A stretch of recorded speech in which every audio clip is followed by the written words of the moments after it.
मंडळी, लग्नानंतर होईलच प्रेम या मालिकेमध्ये काय दाखवलंय आज सुपर हिट. आणि आज मला नेमका उशीर झाला बघा. काय झालं, आज सकाळी टीटीएम लवकर आलाच नाही आणि मग तो उशिरा आला. मग मी आज थोडा आधी नाश्ता केला आणि मग रिव्ह्यू देते, नाही तर मला खूप भूक लागून जाते. हो, सॉरी फॉर युअर इनकन्व्हिनियन्स. तर बघा, आजचा एपिसोड सॉलिड पुढे गेलाय प्रेक्षकांना. अरे काय कॉमेडी दाखवलाय आज, हसून हसून माझं पोट दुखलंय. तर सुरुवातीला बघा, हा जीवा बोलायला जातो ना काल एपिसोडच्या शेवटी की ते लेटर तर मी का, आता नंदिनी चिडून म्हणते का काय का, पुढे बोला, कोणाला लिहिलं होतं ते लेटर तुम्ही. जीवाला आला आता टेन्शन, त्याला काही काव्याचं नाव घेता येईना. नंदिनी आता म्हणते अच्छा, सावरून घेण्यासाठी तुम्ही कारण देताय ना, ते पत्र माझ्यासाठी नव्हतं म्हणून. ते पत्र माझ्यासाठी नव्हतं तर कोणासाठी होतं. आता जीवा विचार करायला लागतो, अरे देवा, आता हिला कसं सांगू, ते काव्यासाठी होतं. माझी परिस्थिती अशी आहे ना की मी तिचं नाव पण घेऊ शकत नाहीये तुझ्या समोर. आता मी चांगलाच अडकलोय. मी खरंही सांगू शकत नाही आणि खोटंही बोलू शकत नाही. पण याचा अर्थ नंदिनीने चुकीचं पत्र वाचलं आणि मला घटस्फोट द्यायचं ठरवलंय. म्हणजे नंदिनीला घटस्फोट नकोच होता.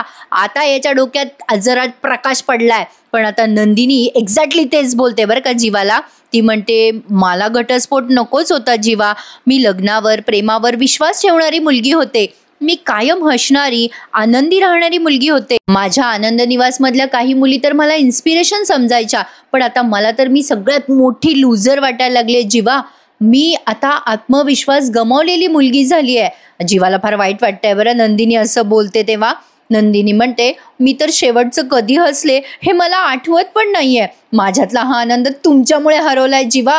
तुमच्यामुळे माझ्यातली जादू नाहीशी झाली. तुमच्यामुळे, तुमच्या मागे फिरून फिरून मी माझ्यातली नंदिनी हरवून बसले. माझ्यातलं हसू मी हरवून बसले आणि ह्यासाठी मी तुम्हाला कधी माफ करणार नाहीये. आता ही नंदिनी इमोशनल अत्याचार करतीये बरं का जीवावर. आणि जीवा बिचारा टेन्शनमध्ये. पुन्हा चालू झालं लग्नानंतर डंचिक डंचिक. आणि मग जीवा फुल टेन्शनमध्ये. त्याला एवढा घाम आलाय, पण घाम पुसायच्या ऐवजी त्याच्या हातातलं ते पत्र खाली पडलंय. आता या येड्याचं काहीतरी तिसरंच चाललंय पहा. आता पहा, म्हणजे कोणाचं काय चालतं आणि या पार्टचं काहीतरी तिसरंच चालतं. प्रेक्षकांनो, मला माहिती आहे तुम्ही आज माझ्या रिव्ह्यूची वाट बघत होतात ना. खरंच आय एम व्हेरी सॉरी प्रेक्षकांनो, मला उशीर झाला आज नेमका रिव्ह्यू द्यायला. तर बघा, पार्थ आलाय आता त्याच्या बेडरूममध्ये. काव्या झोपलेली असते. आता सुरुवातीला तर तुम्हाला अतिशय सुमधुर गीत ऐकू येणार आहे. ते मितवा नाही का, न त्याला काही नाव नसावे, तू हिरे माझा मितवा, ते गाणं त्यांनी सुरुवातीपासून ऐकवलंय. आणि नेहमीप्रमाणे भूतकाळाचा अत्याचार चालूच असतो आपल्यावर अधूनमधून. पण आजचा भूतकाळाचा अत्याचारनं जरा गोड वाटला बरं का, कारण गाणंच तेवढं गोड वाजवत होते ना ते बॅकग्राऊंडला. आता हे मितवा गाणं ऐकू येणार आहे तुम्हाला एपिसोड बघताना या सीनमध्ये. आणि पार्थला आता आत्तापर्यंत काव्यासोबत घालवलेले गोड क्षण आठवणार आहे. पण या गाण्यासोबत ते क्षण बघायला जरा गोडगोडच वाटले. तर बघा, आता या पार्थने काय केलं, त्या काव्याच्या चेहऱ्यावर अशी आलेली बट हळूच वाऱ्याने सरकवली. पण आता आजूबाजूला भरपूर वारं होतं बरं का. त्याच्या छोट्याशा वाऱ्याने ती सरकली याचं मला नवलच वाटलं. पण आता तो प्रेमाने त्या काव्याकडे पाहत असतो आणि तिला निहाळत असतो. आणि अचानक त्याला लक्षात येतं, झोपेत खूप भोळी दिसते ही पिस्कारलेली मांजर. आता तो असं बोलतो आणि काव्या अशी वळवळ करायला लागते. आता तो घाबरतो ना. तो विचार करतो, अरे बापरे, हिनं ऐकलं का काय आणि जरा मागे सरकतो. पण खात्री करतो ही गाढ झोपेते म्हणून. तर बघा, आता बघा, हा पुन्हा तिच्या जवळ जातो आणि रोमॅन्टिक होऊन म्हणतो, बरं झालं बाबा ऐकलं नाही. ऐकलं असतं तर वस्कन अंगावर आली असती मांजर. पण काव्या, वैतागून आपण कोर्टाची पायरी चढलो होतो. पण शहाण्या माणसाने ना कोर्टाची नाही हो, मैत्रीची पायरी चढायची असते. असा तो फुल रोमॅन्टिक होऊन तिच्याशी बोलतोय. पण ती मात्र 7व्या मजल्यावर आहे, म्हणजे गाढ झोपलेली आहे बरं का. पुढे पार्थ म्हणतो, ती पायरी मी चढायला तयार आहे काव्या. आणि आता ती कालपासून मागे लागली होती याच्या, फ्रेंडशिप बँड बांध, फ्रेंडशिप बँड बांध. पण त्यानं झोपेत बांधली तिच्या हाताला आणि असा हात वर केला त्याने स्वतःचा आणि तिच्या हातावर ठेवणार असतो. तुमचा हात मी, आणि एकदम वीज चमकते बरं का. काय ड्रॅमॅटिक वाटलं बघा. आणि काव्या वीज चमकल्यावरती घाबरते बरं का एवढ्या गाढ झोपेत आणि असा पटकन त्याचा हात धरते. किती ते फिल्मी बाई.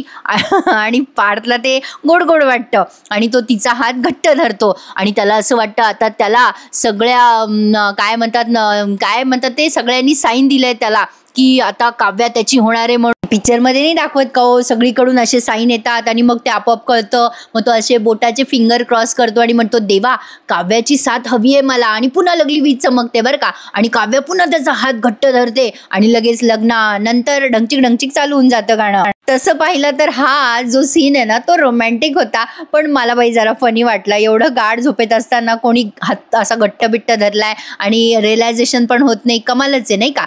असं सगळं रिअलायझेशन मालिकेतच होतं म्हणा.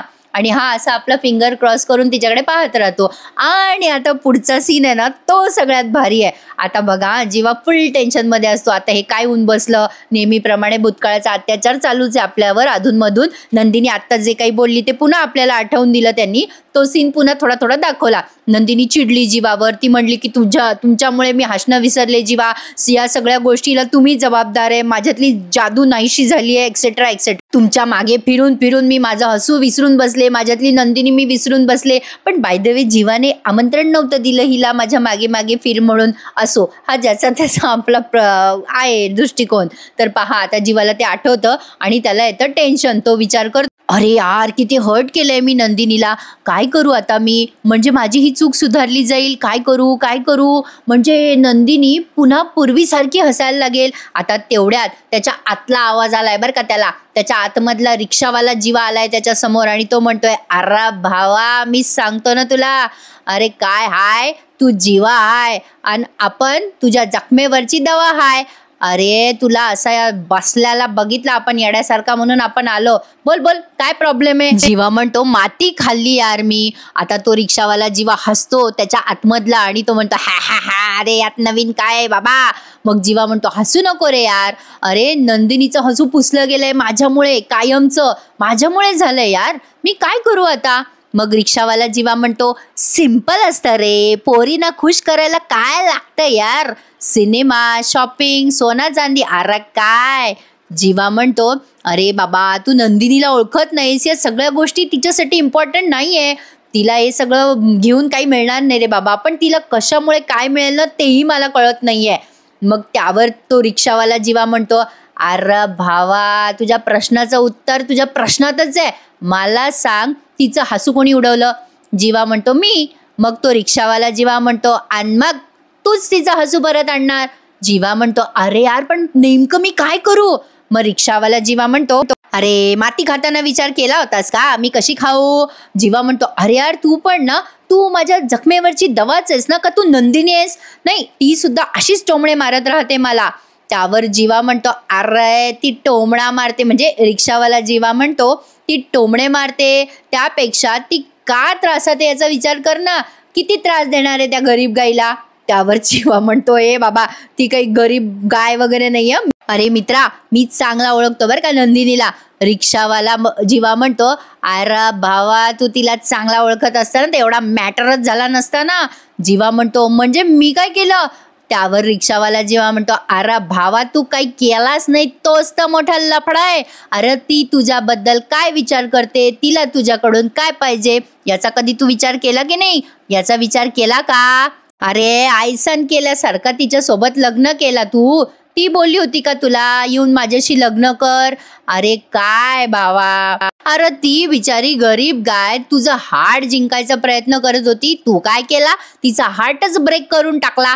जीवा म्हणतो, ए बाबा अरे तुझं काय चाललंय. अरे आत्ता काही वेळापूर्वी मी या सगळ्या गोष्टी कबूल केल्या ना बाबा, तू तरी मला ऐकवतोयस यार पुन्हा पुन्हा. इरिटेट करू नको, सोल्युशन दे मला. त्यावर रिक्षावाला जीवा म्हणतो, झालं चिडलास. ए बाबा तुला जर नंदिनीला परत जिंकायचं असेल, तुला जर तिचं हार्ट जिंकायचं असेल तर हे असं डोकं गरम होऊन चालणार नाही बरं बाबा, आधीच सांगतोय मी तुला. हे बघ तुला तिचं हार्ट जिंकायचंय बाबा. आत्तापर्यंत तिने जसा तुला सहन केला ना तसं आता तू तिला सहन करायचा आहे. तिच्या तोंडाचा फुगा झाला असन तर त्याच्यातली हवा तू काढायची. तू आता लग्नाआधीचा जीवा बनायचा, कळला काय. जीवा विचार करतो आणि म्हणतो, अरे बाबा तेच तर व्हायचं मी विसरलो ना.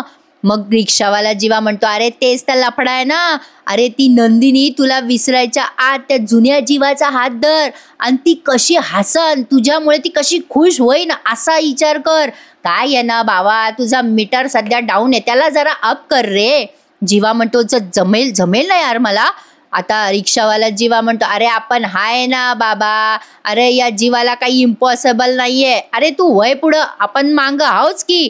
जीवा मग आता एकदम प्रेरित होतो त्या रिक्षावाल्या जीवामुळे आणि म्हणतो, बघच आता मित्रा, दाखवतोच मी तुला आता. आता त्यावर तो रिक्षावाला जीवा म्हणतो, अय बाबा, तुझा स्क्रू जरा ढिला आहे का? अरे तुला काय बोललो मी, दिखावा नको करू बाबा, तिला बरं वाटेल असं वाग, तिला चांगलं वाटेल असं वाग. अरे जे काही करशील ना बाबा ते मनापासून कर आणि एकदा का अरे बाबा, जे काही करशील ते मनापासून कर. जिथे जे हरवतं ना भावा, तिथेच ते सापडतं. तिचं हसू तुझ्यामुळे हरवलाय, ते तुझ्या जवळच सापडल. फक्त आता ते शोध भावा, शोध. भावा, घटस्फोटाची मुदत 6 महिन्याची आहे. पटापट गोष्टी हलव. एकदा का तुझ्यामुळे तिचं हसू परत आलं ना की झाला भावा, तुझं लग्न टिको पण नंदिनीच्या चेहऱ्यावरचं हसू परत आलं पाहिजे. अरे एकदा का ते हसू परत आलं ना भावा, का जुनी नंदिनी परत आलीच म्हणून समज. जे काही करशील ना भावा ते मनापासून कर, कारण नंदिनी तुझा लाईफ जॅकेट हाय भावा. आता जीवा उठून उभं राहतो आणि म्हणतो, हे 1 मिनिट, हे वाक्य तुला कसं कळलं रे? हे तर मी पत्रात लिहिलं होतं ना. त्यावर रिक्षावाला जीवा म्हणतो, कारण भावा आपण तुझ्या आतला आवाज हाय, गरज पडल तेव्हा लगेच आवाज दे आपल्याला, हजर होऊ आपण. चल, ऑल द ऑल तुला.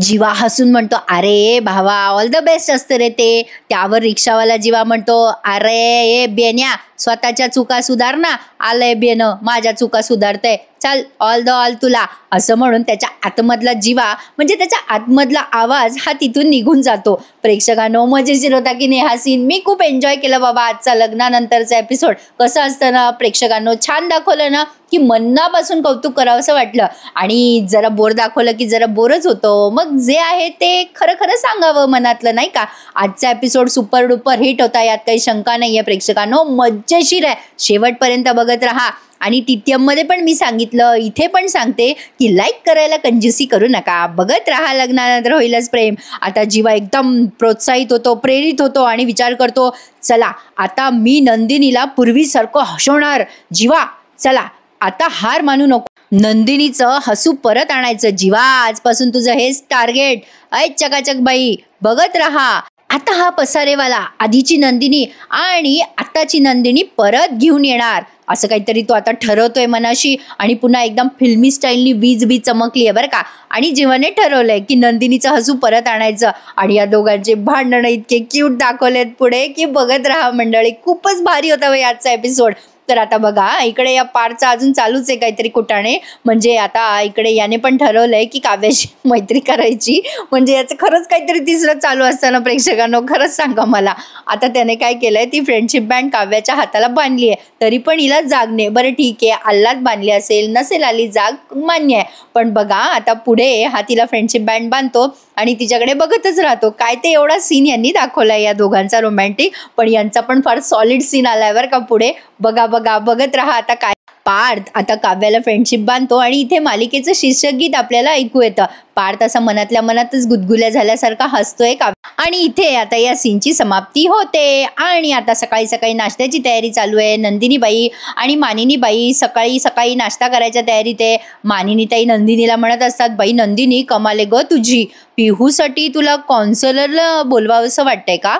नंदिनी म्हणते, हो आई, मी फक्त बोलली आहे, अजून कन्फर्मेशन नाही दिलंय.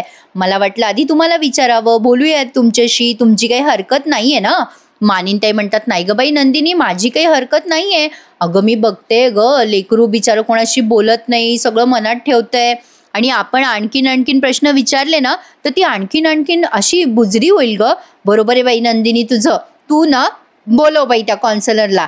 नंदिनी म्हणते, बरं हा आई, थँक्यू. बरं मी आजच बोलवते त्यांना. मग या मानिनताई म्हणतात, बरं बोलावं, आजच बोलावं. मग त्या म्हणतात, नंदिनी तुझं कौतुक आहे ग बाई, अगं तू नुसती प्रॉब्लेमवर चर्चा नाही करत, त्याचा तोडगा पटकन काढतेस. मग आता नंदिनी म्हणते, आई हा तोडगा मी नाही, जीवाने काढलाय. मानिनताई म्हणतात, हो अगं बाई, नवऱ्याचं कौतुक व्हावं म्हणून त्याचं नाव घेतलंस ना? नंदिनी म्हणते, लगेच विषय बदलते आणि म्हणते, आई आज काय बेत करायचं आहे आपल्याला? मग मानिनीताई म्हणतात, अगं श्रीखंडपुरीचा बेत आहे आज, म्हणजे आज श्रावणाचा नैवेद्य दाखवायचा ना मला, मग सगळ्यांसाठीच करू श्रीखंडपुरी. झालंय माझं श्रीखंड, तू पुऱ्या करतेस का? नंदिनी म्हणते, हो आई मी करेल ना. आता तेवढ्यात तिकडनं जीवा आला बरं का. आणि तो म्हणतो कसा मानिनी ताईंना, अगं आई ती कशाला एकटी करेल पुऱ्या, शेअरिंग इज केअरिंग ना. मानिनताई म्हणतात, हो का, माझ्या वेळेला नाही दिसली शेअरिंग केअरिंग. काय रे जीवा, तू बाहेर जाणार होतास ना. जीवा म्हणतो, अगं आई जाणार होतो मी बाहेर, पण नंदिनी पुऱ्या करते ना, मग मला असं वाटलं की तिला हेल्प करावी पुऱ्या करता. जीवा भलता लाडात आलेला असतो बरं का. आता नंदिनी हसून म्हणते, तुम्ही करणार का पुऱ्या. मग आता जीवा म्हणतो, मग मीच करणार पुऱ्या. मानिनताई म्हणतात, अगो ये नंदिनी बाई हसू नको जीवाला, अगं तुझी आजी सासू वरून टोमणे मारेल तुला. अगं बाई याच्या आजीनं याला खूप ट्रेन करून ठेवलंय, सगळे पदार्थ शिकवलेत जीवाला त्याच्या आजीने. त्याच्या आजीला चाट खायला फार आवडायचं, म्हणून त्यांनी जीवाला पण शिकवलंय ते करणं. म्हणजे जीवाला सगळं येतं, पाणीपुरी, बेळपुरी, नानकटाई या सगळ्यामध्ये जीवाचा हातखंड आहे बरं का. आजीच्या तालमीत तयार झालेत साहेब. त्यावर नंदिनी म्हणते, कमाल आहे, मला काही माहिती नव्हतं याबद्दल. जीवा म्हणतो, अरे आपको क्या पता हम क्या चीज है. लगेच मानिनताई म्हणता, राहू द्या पुष्कळ झालं, चला आता बाहेर जा. मग जीवा म्हणतो, अगं आई अशी काय करते, थांब, सॉरी. अगं म्हणजे तुला हसवण्यासाठी थोडी गंमत केली ग मी. मानिनताईंना कळतंय बरं का हा आगाऊपणा करतोय. जीवा डायरेक्ट म्हणतो, आई तू बाहेर जा. मग मानिनताई म्हणतात, काय म्हणाला पठ्ठ्या. जीवा म्हणतो, अगं आई सॉरी ग, मला म्हणायचं होतं तू बाहेर जाऊन आराम कर. अगं तुझं वय झालंय, सासू झाली ना तू. मानिनताई म्हणते, हा शहाणे आला मोठा. आता याला नंदिनी सोबत क्षण घालवायचे म्हणून याने त्याच्या आईला घालवलं बरं का. आता मानिनताई ह करतात आणि निघून जातात. आता जीवा तिथे उभा आहे आणि नंदिनी त्याच्याकडे रागाने बघते. आता इकडे बघा ना, काव्याने एवढ्या जोरात डरकाळी फोडली आहे, देशमुख करून अख्खा यांचा आशीर्वाद बंगला हल्ला ना. तो पार दाढी करत असतो बरं का आणि म्हणतो, काय झालं. आता त्याच्या तोंड ते दाढीचा फेस पाहून काव्या म्हणते, काय झालं ते नंतर बोला, हे काय चाललंय तुमचं, काय अवतार केलाय. आता पार्थ म्हणतो, किती जोरात ओरडलात तुम्ही काव्या, 2-4 हार्ट स्किप झाले माझे, काय चाललंय तुमचं. आता त्याने ते दाढीचं सगळं ते पुसले, तोंडाचं ते पांढरं. आता काव्या म्हणते, हे तोंड साफ नका करू, मी तुम्हाला साफ करणार आहे आता, तुम्ही झोपेत माझा गैरफायदा घेतला. आता पार्थ घाबरतो आणि म्हणतो, हो काही पण नका बोलू, काय गैरफायदा घेतला मी. मग काव्या तिच्या हातातला फ्रेंडशिप बँड पार्थला दाखवते आणि म्हणते, हे काय आहे देशमुख. पार्थ म्हणतो, तुमचा चष्मा फुटला ना, ते फ्रेंडशिप बँड आहे, मी रात्री बांधलं तुम्हाला. मग काव्या म्हणते, मी झोपेत असताना तुम्ही माझ्या हाताला फ्रेंडशिप बँड का बांधला. पार्थ म्हणतो, अरे माझी आई म्हणते मांजर झोपलेली असतानाच तिच्या गळ्यात घंटा बांधावी. पुढे बघा, काव्या म्हणते, पण मी तुम्हाला काल बांधत होते ना तुमच्या हातामध्ये फ्रेंडशिप बँड, मला नाही बांधू दिला आणि लगेच माझ्या हातात बांधला मी झोपलेली असताना तुम्ही. पार्थ म्हणतो, हो तुम्ही म्हणत होतात दिवसभर मला फ्रेंडशिप बँड बांधा, पण ते राहून गेलं कामाच्या नादात. मी बांधला हा फ्रेंडशिप बँड, तो मनापासून बांधलाय. हे बघा, घरच्यांच्या समाधानासाठी आपण भातुकलीचा हा खोटा खेळ खेळतोय, पण त्यात काहीतरी समाधान असावं म्हणून मी बांधला हा फ्रेंडशिप बँड. मग काव्य शांत होऊन बघायला लागते त्याच्याकडे. पार्थ पुढे म्हणतो, लग्नानंतर होईलच प्रेम असं वाटलं होतं मला, पण प्रेम तर काही आपल्यात होईना, निदान लग्नानंतर होईलच मैत्री, असं म्हणून मैत्री करूयात का आपण. आता असं म्हणून तो बघतो काव्याकडे. मग काव्या त्याच्याकडे बघते, आता ती काय उत्तर देते यासाठी 2 मिनिटं पुढच्या सीनची वाट बघा, कारण मध्ये जीवा आणि नंदिनीचा सीन दाखवलाय त्यांनी. काव्या याच्याकडे बघतच राहते, पण पार्थ आता म्हणतो की मी माझ्याकडनं मैत्रीचा हात पुढे केलाय, तुम्हाला नाही वाटलं तर संसार नाकारलाय, तसा मैत्रीचा हात सुद्धा नाकारून टाक. हा बँड तुम्ही काढून ठेवला तर मी समजून जाईल तुमच्या मनात काय आहे. आता इकडे जीवा फुल फॉर्म मध्ये एकदम जोशमध्ये बरं का. जीवाचा सीन दाखवलाय आता, तो पुऱ्या लाटतोय. अगं बाई अशा गोल गोल पुऱ्या लाटल्या त्याने, विचारू नका. किती छान ना, केवढी ती मदत करतोय नंदिनीला तो. आता त्याने स्वतःच कौतुक केलंय, जसं मी स्वतःचं कौतुक करते तसं. बघ नंदिनी कसली गोड झालीये पुरी, बघ बघ, अरे काय जादू आहे यार माझ्या हातामध्ये, कमाल आहे. तो स्वतःच म्हणत असतो, काय गोल गोल लाटली मी चपाती, एवढ्या दिवसांनी लाटतोय पण माझ्या हातची कला काही गेली नाही, असं म्हणून त्याने त्याच्या हाताची पप्पी घेतली आहे. नंदिनी म्हणते, हो का, मग पोळी भाजी केंद्रामध्ये काम करता का. जीवाचा पोपट झाला. जीवा म्हणतो, हो करतो ना करतो, पण सोबतीला तू असायला हवीस, आत्ता आहेस तशी, राहशील का. जीवाने पण सडेतोड उत्तर दिलंय तिला. लगेच नंदिनी म्हणते, एकदा दोंडा मी पायावर मारून घेतलाय, तेवढं पुरे झालं. जीवा म्हणतो, काही बोललीस का. नंदिनी म्हणते नाही हो नाही, काही नाही बोलले मी, जरा चुकलंच माझं, धोंडा नाही दगड म्हणायला पाहिजे होतं तुम्हाला, असं म्हणून आता ती त्याच्याकडे रागाने बघते. कोणाचे भांडणं छान वाटतात तुम्हाला, खरं खरं सांगा. आता बघा पार्थ पुन्हा चाललेला असतो तिकडे दाढी करायला वापस, आणि पुन्हा काव्याला म्हणतो, काव्या हा बँड जर तुम्ही एक दिवस जरी हातात ठेवला ना तर मी समजून जाईल तुम्ही माझी ही मैत्री एक्सेप्ट केली आहे. आता असं तो बोलतो आणि तिच्याकडे प्रेमाने हसतो, म्हणजे बघून हसतो, आणि काव्या त्याच्याकडे बघते. आता तो जात असतो तिथून, तेव्हा काव्या त्याला थांबवत म्हणते, मित्र म्हणता ना स्वतःला, एखादा असता तर मित्राचं कर्तव्य पार पाडलं असतं त्याने. मी अभ्यासात बिझी आहे तुम्हाला माहिती आहे ना, मग एखाद्याने माझे तुटलेले रेडिंग स्पेक्स, ते चष्मा तिचा तुटला ना तो दुरुस्त केला असता असे ती म्हणतच असते, आणि तिचं लक्ष खाली जातं. तर तिचे ते चष्मे त्याने ऑलरेडी दुरुस्त केलंय, चष्मा तो त्या पार्थने ऑलरेडी दुरुस्त करून दिलाय. आता ती तो हातात धरून बघते आणि पार्थकडे बघते. पार्थला भारी वाटते, चला काव्याने काही सांगायच्या आत आपण तिची डिमांड पूर्ण केली आहे. आणि मग ती त्याच्याकडे अशी प्रेमाने पाहायला लागते. आणि इथे नेहमीप्रमाणे लग्नानंतर होईलच प्रेम या गाण्यावर एपिसोडची समाप्ती होते. हुश्श बाबा, एका श्वासात सांगितलं मी आजचा एपिसोड. आणि काव्या त्या चष्म्याकडे बघत राहते आणि गालातल्या गालात हसत राहते. पण इथे ना मला एक मोठा प्रश्न पडलाय प्रेक्षकांनो, जरा गमतीशीर आहे पण पडलाय. हा पार्थ दाढी करतोय पण त्याची दाढी कधी झालेली बघितली नाही हो आपण. असो काय कोणास ठाऊक काय भानगडे. तर बघा आता पुढचा प्रोमो बघा. पुढच्या प्रोमोत त्यांनी दाखवलंय जीवा पुऱ्या तळत असतो. आता नंदिनीला त्याचा घाम आलेला असतो. मग हा जीवा म्हणतो मी तुझा घाम पुसू का. नंदिनी म्हणते नाही नाही अजिबात नाही. मग जीवा म्हणतो तुला टच न करता तुझा घामही पुसून दाखवेल मी आणि तुझ्या चेहऱ्यावर स्माइल पण आणेल. आता त्याने फ्रीज उघडले आणि तिला सांगितले फ्रीजजवळ डोकं ठेव. मग थंडगार वारा आल्यामुळे तिचा घाम मिटलाय. तर आता इकडे रम्या आणि वसू आत्याने तमाशा करायला सुरुवात केली. आता सगळं चांगलं झाल्यावर त्यांना सहन होणार नाही ना. आता या वसू आत्याने त्या पिऊच्या आईचं माइंड फ्रेश केलंय की ही मुद्दाम करते नंदिनी, तुझ्या पोरीला वेडं ठरवते. मग नंदिनी जाऊन विचारते त्या मंजू आत्या, कारण त्या मंजू आत्या मोठ्याने ठणाणा करत असतात ना, नंदिनी माझ्या पोरीला वेडं ठरवती. मग नंदिनी विचारते तुम्हाला कोणी सांगितलं कॉन्सलर बद्दल हे असं चुकीचं मत तुम्हाला कोणी सांगितलं. आता तिथे रम्या आणि वसू आत्या घाबरतात ना नंदिनीने असं विचारल्यावर. आता मजा येणार आहे प्रेक्षकांनो मालिका बघायला. म्हणजे असं वाटतंय तर खरी आजचा एपिसोड सॉलिड होता की नाही, पण सॉरी मला उशीर झाला द्यायला. पण आजच्या या एपिसोडसाठी ईच अँड एव्हरी प्रेक्षकांनी मला कमेंट करून सांगायचंय की आजचा एपिसोड त्यांना कसा वाटला. तर ही माझी एक रिक्वेस्ट आहे असं समजा वाटलं तर. छान दाखवलाय खरंच आजचा एपिसोड प्रेक्षकांनो. बघत राहा लग्नानंतर होईलच प्रेम. उद्या भेटूयात पुन्हा एकदा नवीन रिव्ह्यू सहित. तोपर्यंत टेक केअर. धन्यवाद.